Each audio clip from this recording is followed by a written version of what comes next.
¿Qué tal? ¿Cómo están? Muy buena tarde de domingo 12 de abril del año de la pandemia en 2020.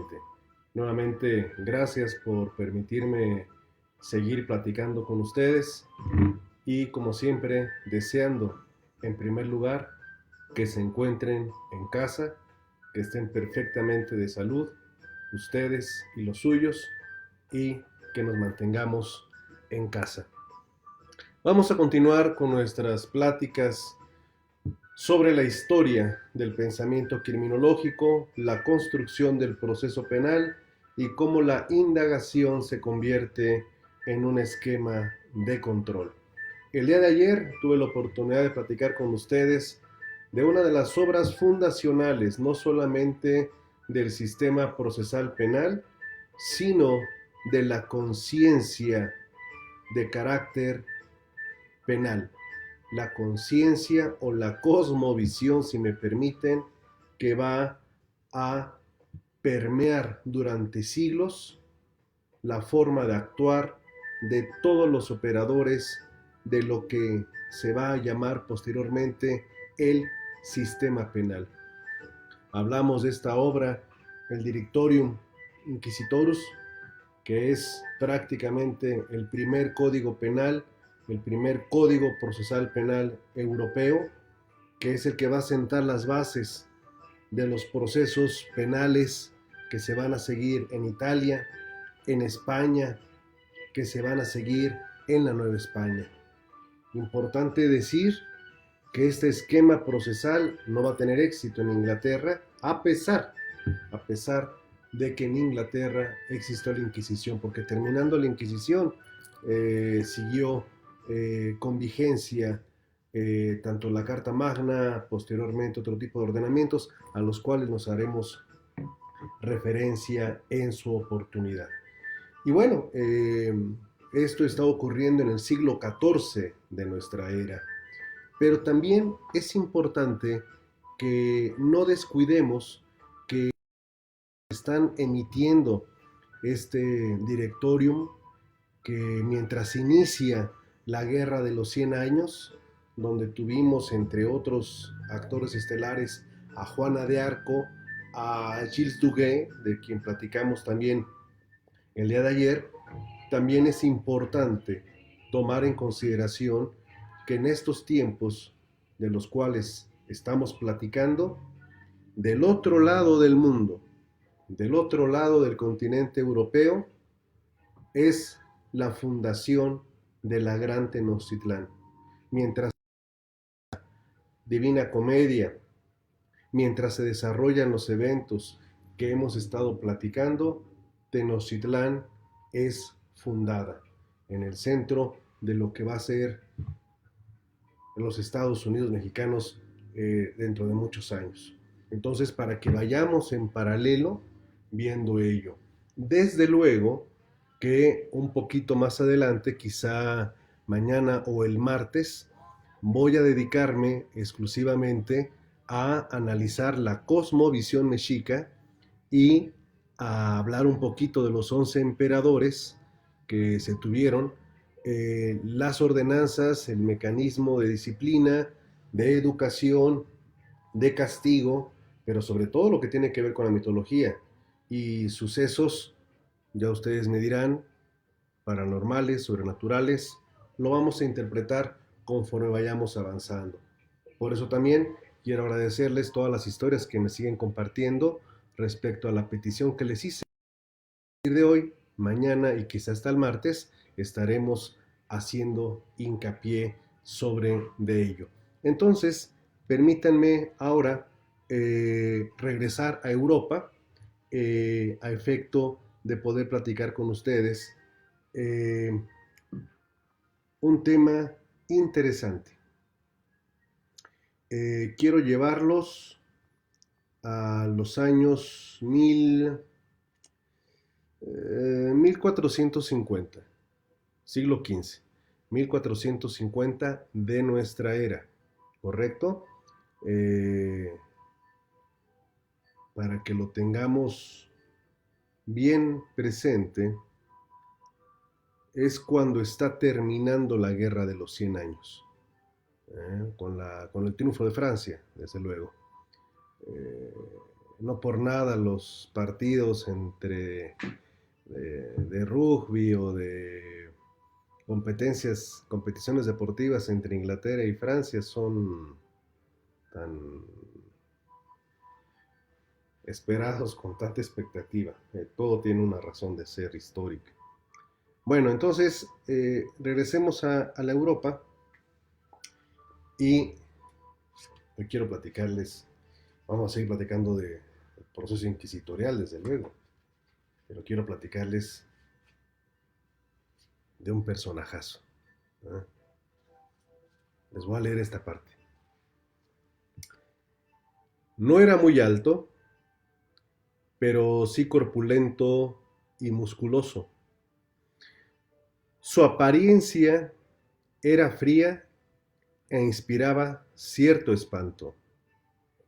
Tenía una nariz aguileña, fosas nasales dilatadas, un rostro rojizo y delgado, y unas pestañas muy largas que daban sombra a unos ojos grandes, grises y bien abiertos. Las cejas negras y tupidas le daban un aspecto amenazador. Llevaba bigote y sus pómulos sobresalientes hacían que su rostro pareciera aún más enérgico. Una cerviz de toro le ceñía la cabeza, de la que colgaba sobre anchas espaldas una ensortijada melena negra. Esa es la descripción que se hace del personaje del cual hoy les voy a platicar. Un joven que en su edad de infante tuvo que ser rehén del Imperio Otomano para garantizar la lealtad de su familia. La toma de rehenes de hijos de nobles es una práctica milenaria. Les recomiendo, por el tiempo no podemos abordarlo, no lo pudimos abordar, pero a quienes les gusten las gestas bélicas, la conformación de las naciones, no dejen de estudiar y asomarse a la vida de Arminio. Arminio, quien fue llevado como rehenes al Imperio Romano y que se forjó como romano, terminó convirtiéndose en el liberador y en el príncipe de los germanos, en el rey de los germanos. Hay una batalla épica, la batalla de Teutoburgo. Esto ocurrió en el siglo XI de nuestra era. No, no. Siglo I de nuestra era. Disculpen ustedes, siglo I de nuestra era. Entonces, la historia de Arminio, la batalla de Teutoburgo, se la recomiendo muchísimo. ¿Por qué les mencionaba esta cuestión? Bueno, porque la persona de la que hoy vamos a hablar también es un hijo de nobles, pero lo estoy llevando ahora a Europa del Este, ¿correcto? Europa del Este, 1450, 1455 más o menos. El padre de este joven tiene que pelear por ser noble, pero también por ser príncipe, contra los turcos. Los turcos, quizás se van a acordar, que les había dicho que son una amenaza y fueron una amenaza para el imperio bizantino, lo que antes era el imperio romano de Oriente, ¿lo recuerdan? Y que los turcos estaban expandiendo. Bueno, los turcos son sumamente inquietos. Y si no, pregúntele a Erdogan, ¿verdad? Son sumamente inquietos y para esta época, siglo XV, siguen buscando expandirse. Entonces, una de las regiones del mundo occidental en Europa que está sufriendo los embates de los turcos en pleno siglo XV es una región que se conoce como Valaquia. Valaquia. Valaquia va a formar parte de lo que hoy conocemos como Rumanía, por ejemplo. Entonces, el papá de este joven es designado por sus jefes, pues encargados de llevar a cabo esta gran cruzada contra los turcos. Segismundo es el rey que le hace esta misión, quien le encarga esta misión, pero además para motivar al padre del joven del que vamos a hablar, lo inscribe en la Orden del Dragón. ¿Han escuchado ustedes, por ejemplo, que las actuales coronas, que bueno, son antiguísimas, pero las coronas tienen este tipo de distinciones a las personas que les rinden servicios? La Orden del Caballero, la Orden de la Victoria, la Orden de la Cruz Tal, esas cosas. Bueno, pues a este señor le dieron la Orden del Dragón para que combatiera con mucha fuerza contra los turcos. Este señor se llamó Vlad, y por la asignación de la Orden del Dragón se le conoció entonces como Vlad Dracul, ¿correcto? Vlad Dracul trabajó, guerreó durante muchísimos años mientras su hijo era rehén de los otomanos para la prueba de la lealtad de la familia y de luchar contra los turcos.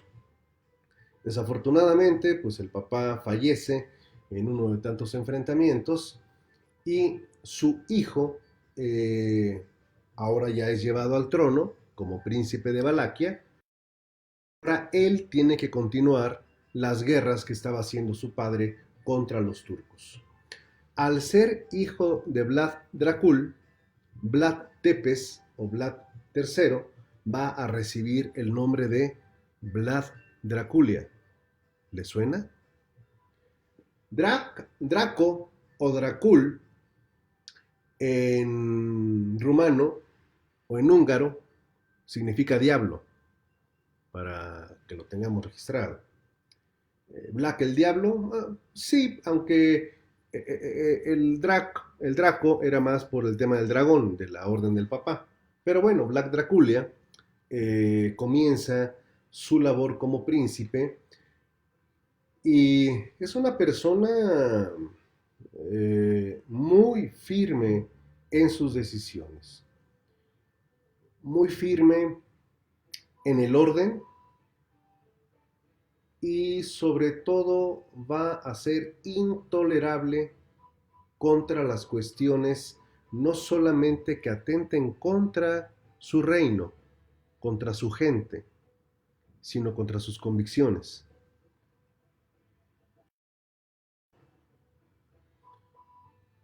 Vlad Draculia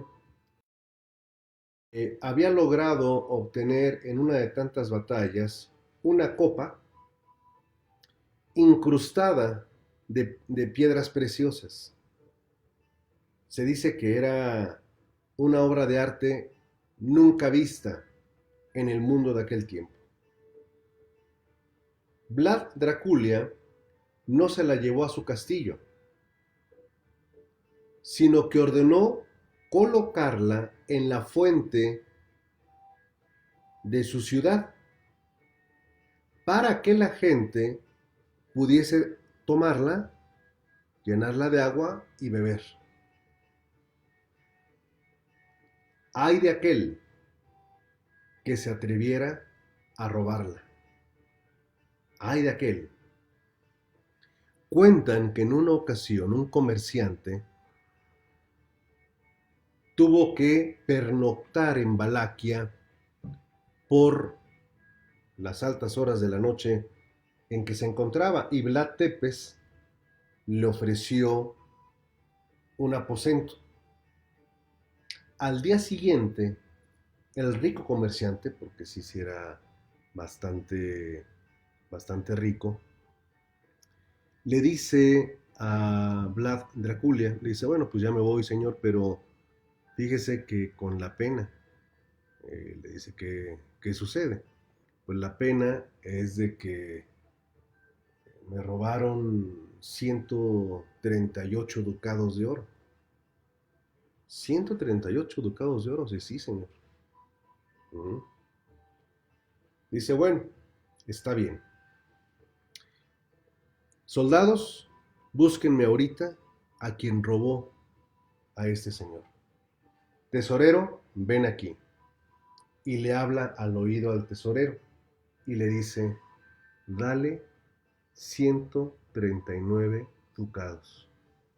Sí, señor. Y ahí va a la caja fuerte, saca, se las llevan a Draculia y Draculia le dice al comerciante, aquí están lo que te robaron.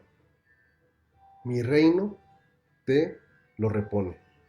Hombre, y el comerciante apabullado se hinca, le da las gracias con reverencias. Dice, rey, o sea, gracias, gracias. Dice, no comprendo tanta magnanimidad de parte suya, pero gracias, gracias de verdad. ¿Se me permite contarlo? Sí, empieza a contar. Cuente. Y como que no le suena, entonces vuelve otra vez a contar. Y en lo que está contando, llegan los soldados de Vlad Dracula con el detenido. Para que vean la eficiencia. Y ahí está el comerciante. Cuente. Y Vlad Dracula lo está observando. Y aquel vuelve a contar por tercera vez. Y Vlad Dracula le dice, ¿hay algún problema? Le dice, sí, señor. Sí, porque le comenté que me habían robado 138 ducados de oro. Y ya conté 3 veces y hay un ducado de más, señor.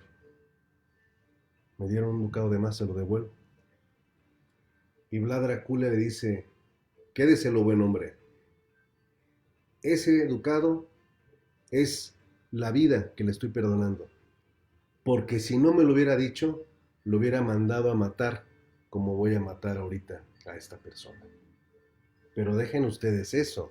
Eso nada más es una muy pequeña referencia de lo que era Vlad Dracula.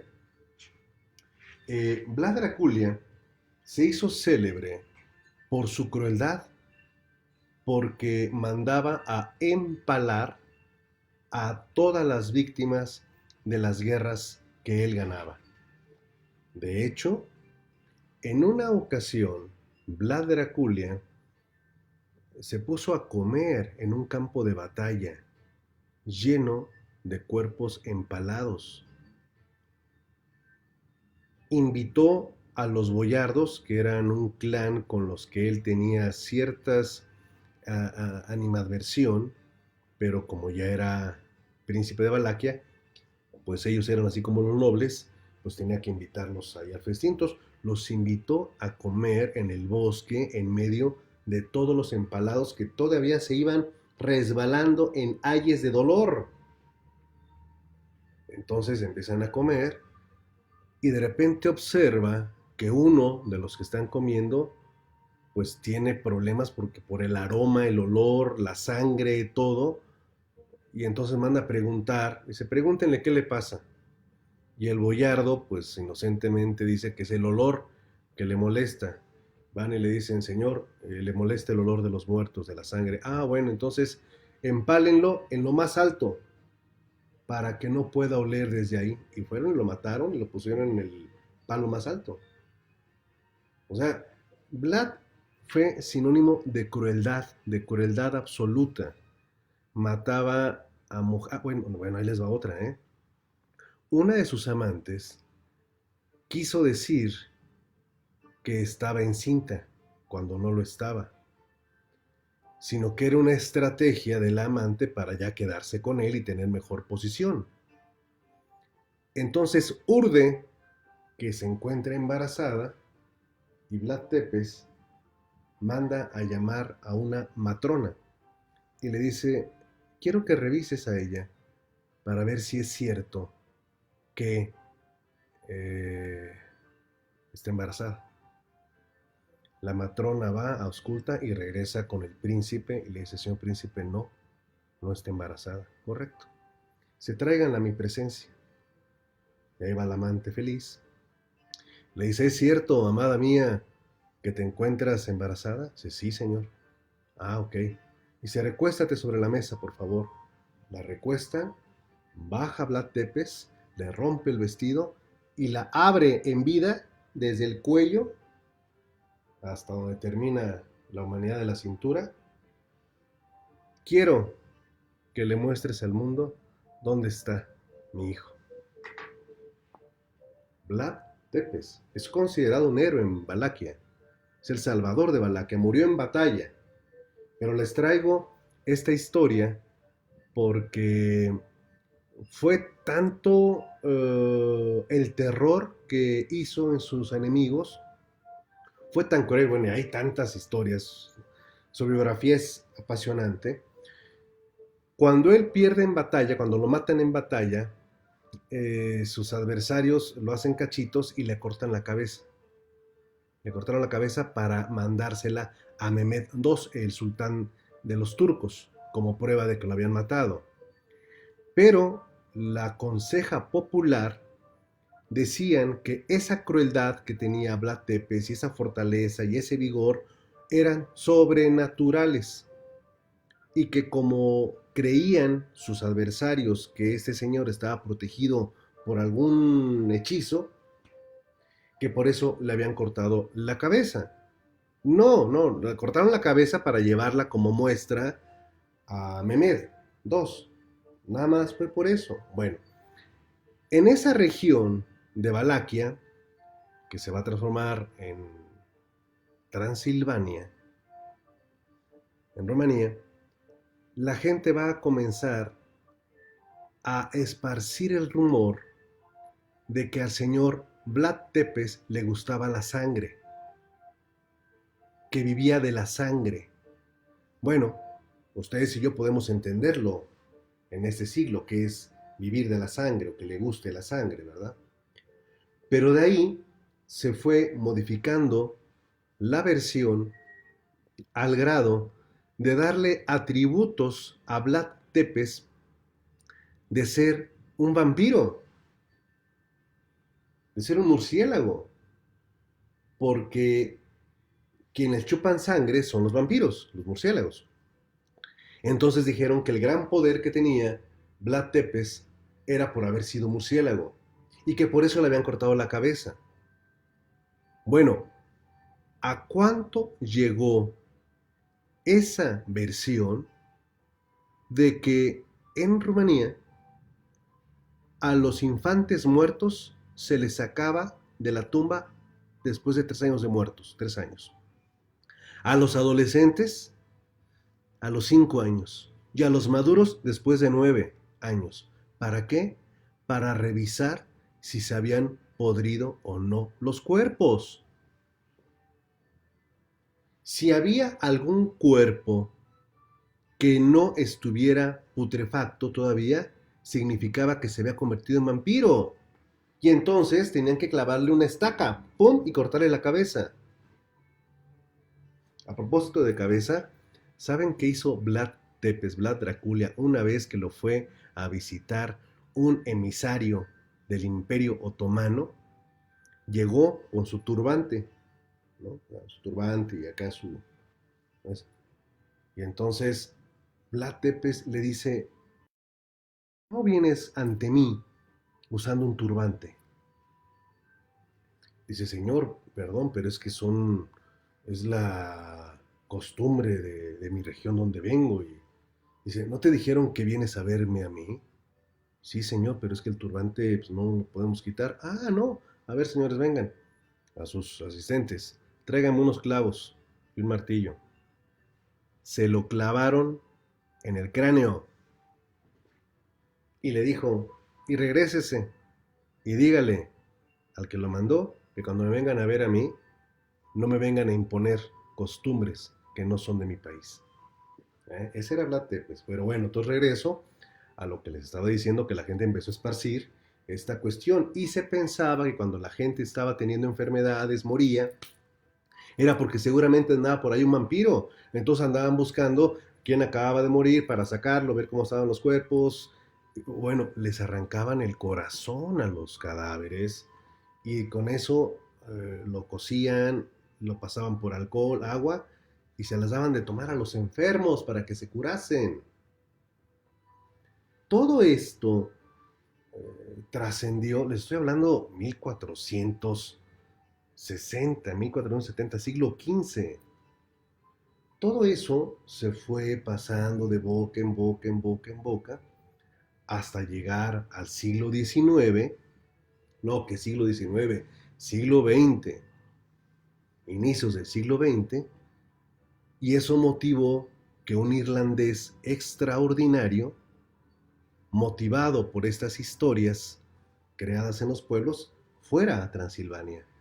Y este irlandés, un hombre extraordinario en cuanto a mente, se concita con un guía que le explica toda la historia, todo lo que fue Vlad Tepes, y este irlandés, con su talento, escribe una novela que se llama Drácula. Bueno, esta no es una novela, esta es la biografía de Vlad Tepes, toda su historia. Ahí está para quienes estén interesados en conocer. Ahí tienen el libro, ¿ok? Pero Drácula de Bram, o mejor conocido como Bram Stoker, viene de acá, ¿ok? En las presentaciones que se hicieron en Nueva York de la obra de teatro, pero estoy hablando de 1920 más o menos, para empujar el morbo a los que compraban el boleto, les daban un librito pequeñito donde venían los datos biográficos de Vlad Tepes y una cajita. Cuando abrían la caja, había un murciélago de veras que se le volando, entonces pues ya se imaginarán cómo cierta forma de acercarnos al conocimiento se va distorsionando con el tiempo hasta llegar a convertir una leyenda, porque hay gente que piensa que sí existen los vampiros, que existe Drácula, que existió, pero de eso vamos a hablar a continuación. Bueno, vamos a regresar a España. Regresemos a España, por favor, para platicar sobre el tema de la masacre que están haciendo los españoles contra los judíos. ¿Se acuerdan que les platiqué un poquito de eso? Que andaban sobre los judíos porque eran los que tenían el dinero, los que cobraban los impuestos y todo eso. Bueno, pues 3 matanzas hubo de judíos. 3 matanzas. Lo que llevó a que el Papa les sugiriera a los reyes españoles que hicieran un acuerdo con la comunidad judía para que se volvieran cristianos. Y al volverse cristianos, entonces ya no se les iba a poder matar, porque se les estaba matando por una cuestión de antisemitismo. Los hebreos estuvieron de acuerdo y se convirtieron a la religión cristiana. Es un fenómeno que se conoce como los judaeconversos. Estos judaeconversos pues van, se bautizan y empiezan a acudir a las misas dominicales, a cumplir con los mandatos de la religión cristiana. Pero, desde luego, que la abjuración que habían hecho de su fe era una estrategia para poder seguir conservando sus privilegios y de manera secreta ahora ellos tenían que seguir practicando su religión, como lo estuvieron haciendo los cátaros, los persas, los ahora eran los judíos quienes tenían que aparentar ser cristianos y en la clandestinidad de su domicilio continuar con sus rituales. Pues al descubrirse que los judíos estaban continuando con los rituales propios de sus creencias, otra vez vino la acusación, vino la violencia, y esto motiva que el Papa va a emitir una bula en el año 1478, el Papa Sixto IV. Esta bula se llama Exigit Sincerae Devotionis Affectus. Sincerae. Sincera, exigir devoción sincera. ¿Qué es sincera? ¿Qué es sinceridad? Aprovecho para saludar a Heriberto, buenas tardes, Alfredo, Laura, Ángel, saludos hasta Bolivia. Anuar Sarabia, presente, muy bien. Juan Carlos, Lilia Ángeles, Silvia Nin, ¿cómo están? Margarita. Eh, ¿Qué es sincera? ¿Qué es la sinceridad? Bueno, pues que en estos tiempos de la Edad Media, en los mercados, entre otras cosas, se vendían pinturas. Pero, pues, la naturaleza humana siempre está buscando sacar beneficio. Entonces, a algunas pinturas se les colocaba cera de vela para que parecieran más antiguas de lo que realmente eran. Y se le decía al posible comprador, esta pintura perteneció al Imperio Bizantino, esta pintura la robó Atila, esta pintura pertenece al Sacro Imperio Romano Germánico. ¿Me explico? Y de esa manera pues sacaban más dinerito. Entonces, al darse cuenta del truco, ya los compradores decían, quiero ver la pintura, pero sin chera, sin chera, sin cera, como es. De ahí se crea el vocablo sinceridad, sin acera. Entonces, esta bula dice, te exijo devoción sincera, sincera. No le pongas cera a tu devoción. Bueno, pues entonces tomaron los españoles esta bula como pretexto para hacer la creación, ahora sí, del Tribunal de la Santa Inquisición, el Tribunal del Santo Oficio en España, porque antes toda España con esta bula dijeron, con esto agarramos vuelo. ¿Y sobre quiénes se fueron primero? Se fueron sobre toda la comunidad judía.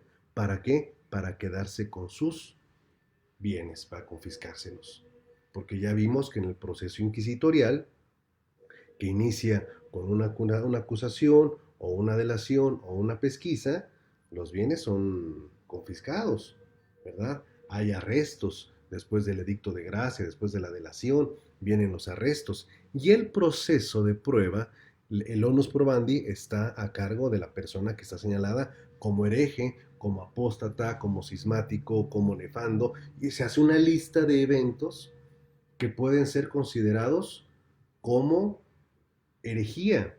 Y la herejía entonces ya se convierte en la matriz de una gran cantidad de conductas, permítame decirlo, delictivas, que van a ser motivo de la intervención de la Santa Inquisición. Entonces, desde las proposiciones cismáticas, inclusive hacer chistes, el hacer un chiste sobre una cuestión religiosa es motivo de herejía y puede ser causa de relajación al brazo secular o al brazo seglar, es decir, puede ser causa de muerte inclusive. Por eso los comediantes de aquella época, del siglo XV, el siglo XIV, se cuidan mucho, muchísimo de hacer alguna referencia a la cuestión religiosa. Y bueno, una de las partes importantes del proceso inquisitorial va a ser lo relacionado con el periodo de prueba. Es decir, cuando a una persona se le pregunta, se le invita a que confiese que ha cometido un acto contra la iglesia, pues sucede que la persona dice, no, yo siempre he sido fiel. Entonces, ¿cómo puedo probar que nunca he cometido un acto contra la fe cristiana? Ah, muy fácil, a través de la tortura. Y entonces la tortura se convierte en el desahogo de la prueba. La persona dice que dice la verdad, vamos a ver si es cierto. Entonces se le somete a tortura. ¿Y quiénes son los que van a llevar a cabo la aplicación de la tortura? Los inquisidores y sus asistentes, que no son otros que los verdugos. Entonces, eh, la, el tipo de castigos son realmente terribles. Por ejemplo, miren ustedes, sé que es un poco difícil poderles mostrar las imágenes, pero voy a hacer el intento. Eso que ven ustedes ahí parece un esqueleto, ¿no? Parece un esqueleto, pero es una jaula. Eso es una jaula. Aquí se mete a la persona en vida, ¿eh? En vida, en vida. Ahí se mete a la persona y se le cuelga de los puentes y ahí se le deja morir a la vista de todos. Porque lo que se está buscando, van a decir después los legitimadores de la pena, es la prevención general.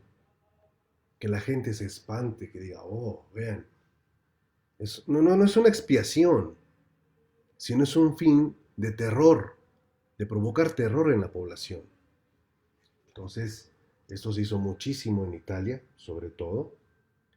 Eh, Vean, a la gente se le cortaba a la mitad, sobre todo a aquellas personas que tuvieran un desordenado afán o apetito sexual. Eh, a otros, si ustedes alcanzan a ver ahí, espero que estén viendo bien, ven ustedes, esto es una piedra, lleva una cadena que llega a esta parte, que es una especie de aro. ¿Lo ven? Es un aro. Ese aro se le pone a la persona y tiene que cargar esa piedra que llegaban a pesar entre 10 y 15 kilos. Y esa pena podía ser de 10, 20 años o para toda la vida. ¿Imaginan? Teniendo esto y venga para acá y ahí va con su, con su piedrota. Eh, si querían bajar de peso, esta ruedita, véanla, tiene picos. Son cinturones. Se les ponía para que sangraran. Esta es una flauta. ¿La pueden ver? Vean la flauta, pero o sea, no tiene trompeta, pues nada la forma. Pero vean, acá hay un aro. ¿Lo ven? Bueno, miren. Si usted hablaba durante la misa, es decir, está el cura, el prevístero dando la misa, y usted estaba por acá platicando, lo agarraban, le ponían esto, y sus dedos se quedan ahí. Y así va a andar. Semanas, meses. Que eso estaría bien aplicarlo ahora en los colegios a los niños que están hablando, cuando el maestro está dando la clase. Sería una buena medida de corrección. O esta, la cigüeña, en la parte de arriba, aquí va la cabeza, ahí van los bracitos y las piernas. Pero ¿saben cuál era el castigo? El castigo no era estar así, sino el castigo era hacerle cosquillas a la persona para generarle calambres que le provocaran desmayos, alteraciones mentales y posteriormente la muerte. Este está muy bueno, el aplastadedos. Ahí pone usted su dedito, se va y plum, hasta que se quedara sin dedo. ¿Cuál otra? Les estoy dando sugerencias para el confinamiento. Las uñas de gato. Si tiene comezón en la espalda, con estas. Porque al ponerlas así, se vienen con todo y piel. Y así, adiós a la comezón. Este otro, la rueda, para despedazar a la gente. Ese es un tormento brutal. Uy, este es muy bueno, miren. La silla de Judas. Ese arco que ven se pone en el cuello, se levanta la persona y se le deja caer. Ahí, ¡pum! ¿Eh? El aplastacabezas. Ahí se ponía la persona, la cabeza de la persona, y se le daba vueltas a la manivela hasta que los ojos se salieran y por la cavidad de los ojos salieran los sesos y todo, y se rompiera todo el cráneo. La mordaza, se la pusieron a Giordano Bruno, platicaremos de Giordano Bruno en su momento. Desgarrador de senos. No, no, no. El látigo, ese es el del pégame, pero no me dejes. Este otro es un collar de púas. Se mueven tantito para abajo y ahí se quedan. Y bueno, ¿qué les puedo decir, verdad? Ay, eh, la crueldad humana no tiene límites. No tiene límites. En nombre de cualquier deidad, ¿eh? No tiene límites. No tiene límite la crueldad humana. Ah, unos monjes dominicos, recuerden que desde Domingo de Guzmán de Francia, desde ahí traemos a los dominicos en esto metidos, se les va a encargar que vayan a recabar información de lo que sucede en la Baja Sajonia. ¿Qué es la Baja Sajonia? Sajonia es lo que hoy conocemos como Alemania. Y cuando les digo Baja Sajonia, ubíquense Colonia, por ejemplo. Toda esa parte de Colonia es la que van a recorrer estos dos monjes dominicos, Sprenger y Kramer. Y ahí van a ir. ¿A qué? A escuchar leyendas de sustos, de monstruos, de espantos, así como muchas de las que me han generosamente compartido. Eso es lo que ellos fueron a hacer a esa región. Y ahí fueron escribiendo y tomando notas y notas y notas y notas y notas.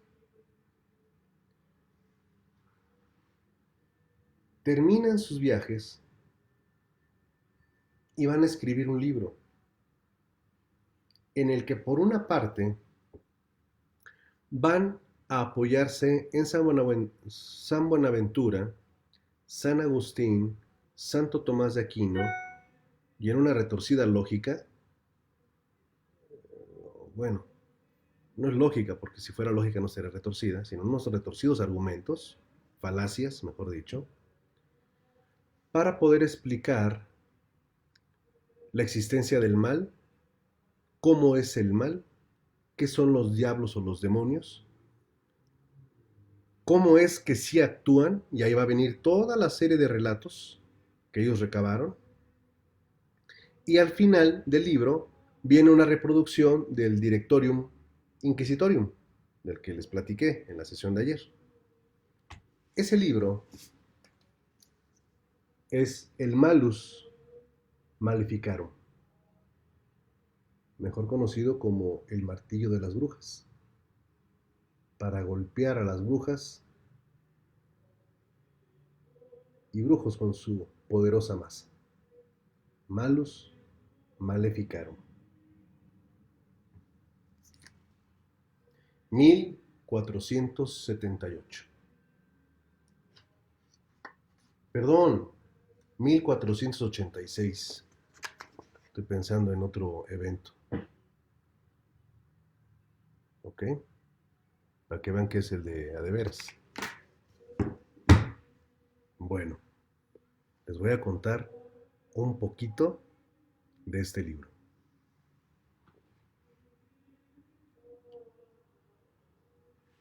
Si hay niños o niñas por ahí, métalos a su cuarto, enciérrelos.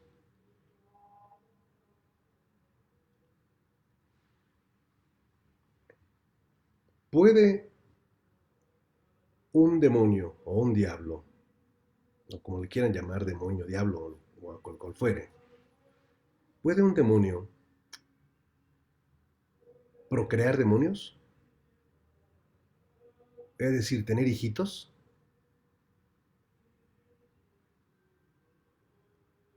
Para crear hijitos tendrían que tener la semilla necesaria, ¿verdad? Para juntarla con la otra semillita para que saliera un diablito. Si decimos que un diablito tiene semillas, entonces ya no es un diablito, es un ser humano, creado con el poder divino. Entonces no podemos decir eso. ¿Se acuerdan las discusiones bizantinas? ¿Se acuerdan del concilio de Nicea cuando Constantino les dijo a los cristianos no les entiendo nada?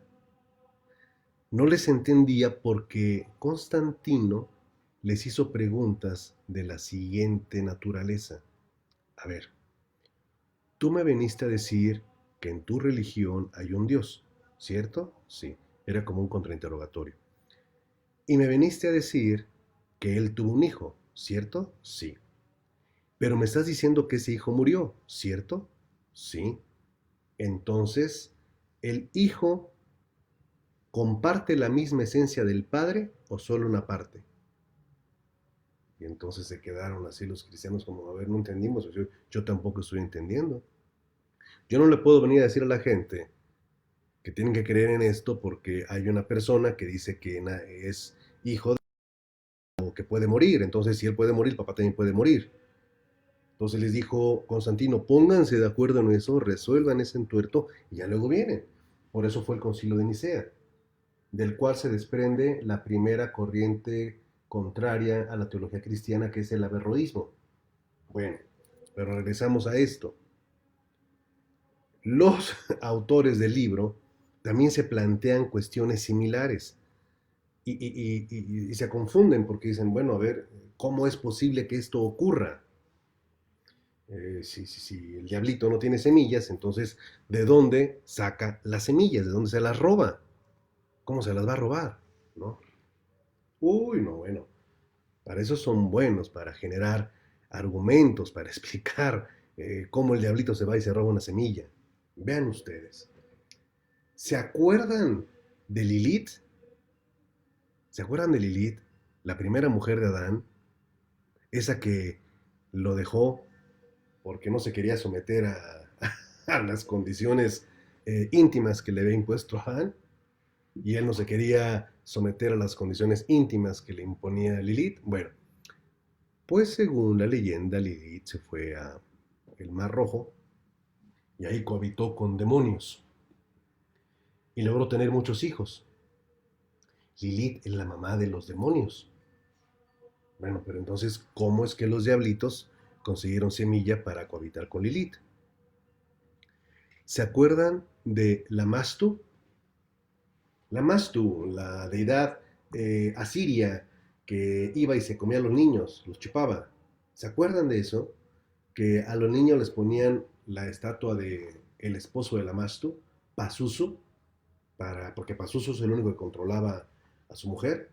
¿Lo recuerdan? Ah, bueno, pues vienen un momento adecuado porque van a decir, ok, vamos a decir ahora que Lilith es la que va y se chupa a los niños, se los lleva, se los come si no están bautizados. ¿Ok? Pero no solo eso, sino que su legión de demonios son de dos tipos, incubos y súcubos.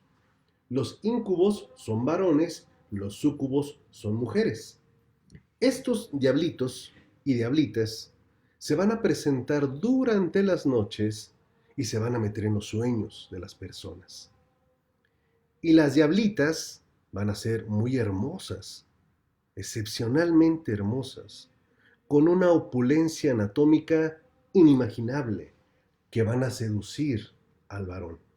Y al seducirlo, van a hacer que tenga una emulsión nocturna de la semillita, y entonces la diablita va a agarrar la semillita y se va a ir corriendo, volando, para transformarse en el vuelo en incubo, ir con Lilith, darse un abracito, abracito, y de ahí sale otro diablito.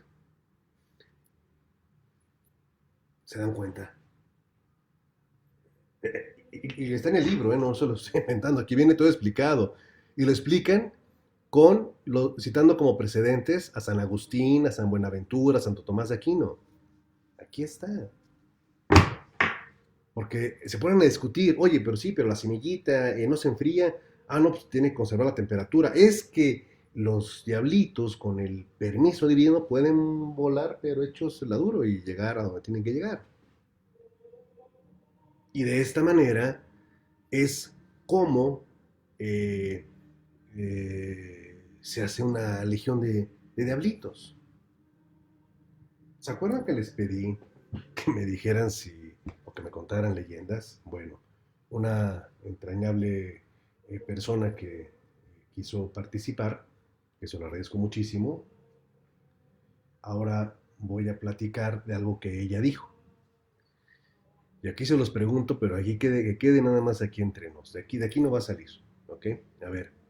Digo, lástima que no haya una interacción así más rápida porque me permitiría ver sus respuestas en tiempo real, pero a ver si alcanzamos a ver alguna.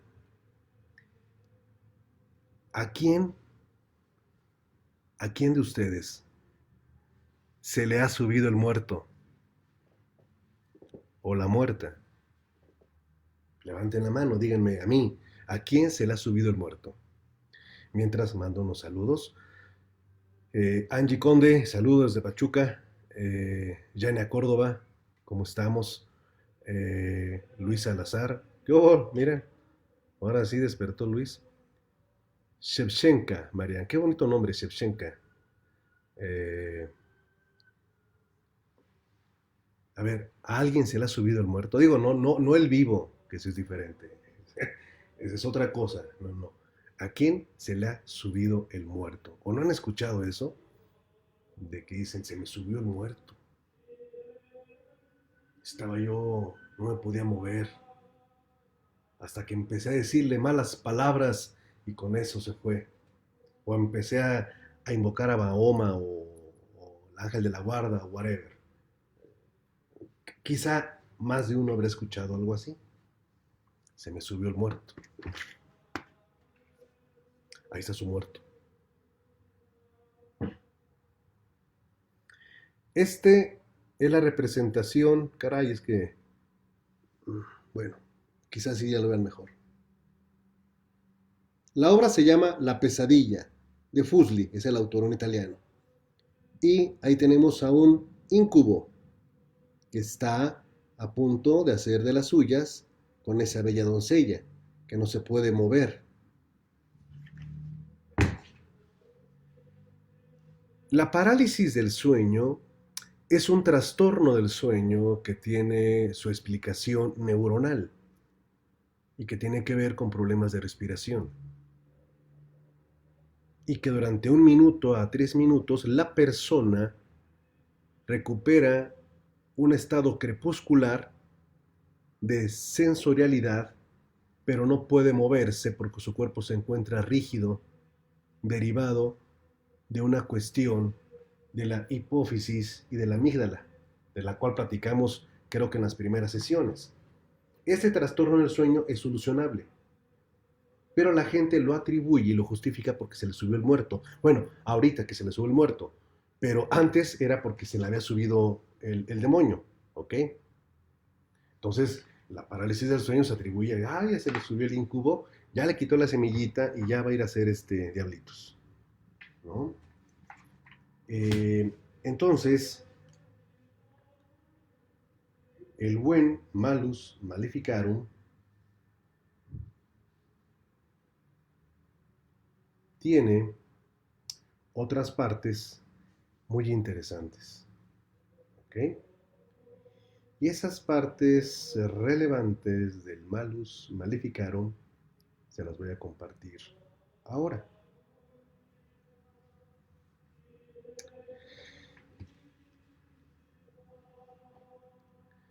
Ya salieron, a todos se les ha subido, bueno, el, a mí también, bueno, a mí se me ha subido, a dos amigos que me han platicado, se pueden mover, dicen, van a hacer otras historias. Sí, es, Giancarlo, es eso. Eh, Ándale, Samuel, ese sueño está muy bueno, ¿eh? Bien, muy bien, bueno. Ahora, eh, no me va a dar tiempo de leer, digo, mañana platicamos, le leo esto de otra parte del Malus Maleficarum, pero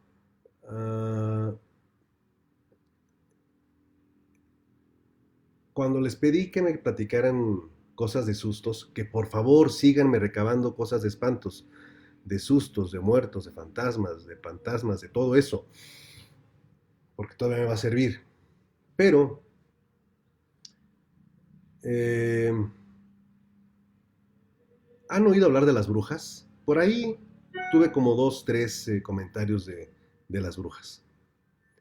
Pero ¿quién no ha oído hablar de las brujas? ¿Cómo, cómo es una bruja? Es más, se los voy a dejar de tarea. Creo que es mejor. Quiero que me escriban y que me digan cómo es una bruja. ¿Es una vieja fea o es una mujer hermosísima? ¿Y cuáles son las características de las brujas? Y quiero que me cuenten historias de brujas. Es más, pregúntenles a sus amigas, a sus amigos de esa red social, quiénes han visto brujas, en dónde, cómo son. Por favor, vamos a hacerlo más colaborativo. Hablemos de brujas. ¿Les parece?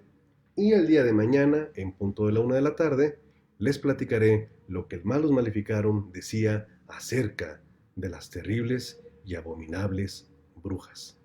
Mientras, sean felices, quédense en casa, lávense las manos y muchas gracias por permitirme estar con ustedes. Un abrazo para todas y para todos. Muy buen domingo.